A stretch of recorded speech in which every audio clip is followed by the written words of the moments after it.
त्याला काढून दुसरा त्या मंत्री ठिकाणी मंत्रीच ठेवलेला आहे, अशा पद्धतीचा आरोप आहे तो केलेला आहे. आणि पुन्हा एकदा हे सरकार आहे ते भ्रष्टाचारांना कुठेतरी एक पाठीशी घालते किंवा त्यांना एक स्थान देते. आणखीन काही चांगल्या व्यक्ती नाहीत का, अशा पद्धतीचा एक आरोप जो आहे आणखीन एक आक्रमकता आहे त्यांनी पुन्हा एकदा दाखवली. कसं पाहताय? मी पाहिलेलं नाही नक्की त्या काय म्हटल्या ते मी पाहिलेलं नाही, पण बऱ्याच वेळेला त्या स्पष्ट वक्त्या आहेत आणि हे आपण बघतोय त्या बऱ्याच वोकल आहेत. त्यांना जे योग्य वाटतं त्या बाबतीत ते बोलतात. पण धनंजय मुंडे या सगळ्यामुळे छगन भुजबळ यांना नाशिकचं पालकमंत्रीपद द्यावं अशी कार्यकर्त्याची मागणी आहे, अशी आता होऊ लागलेली आहे. विशेषतः नाशिकमधल्या कार्यकर्त्यांचं कसं पाहताय? मी याकडे पाहतच नाही, कारण माझा संबंधच नाही या विषयावर.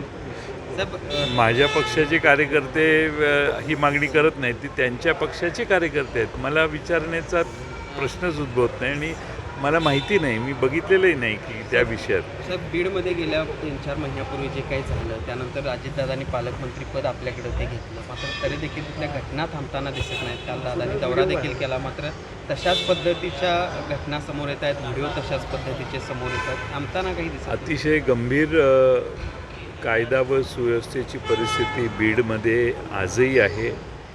अशी अपेक्षा होती की काही बदल केल्यानंतर ती परिस्थिती दुरुस्त होईल, पण तिथल्या लोकांना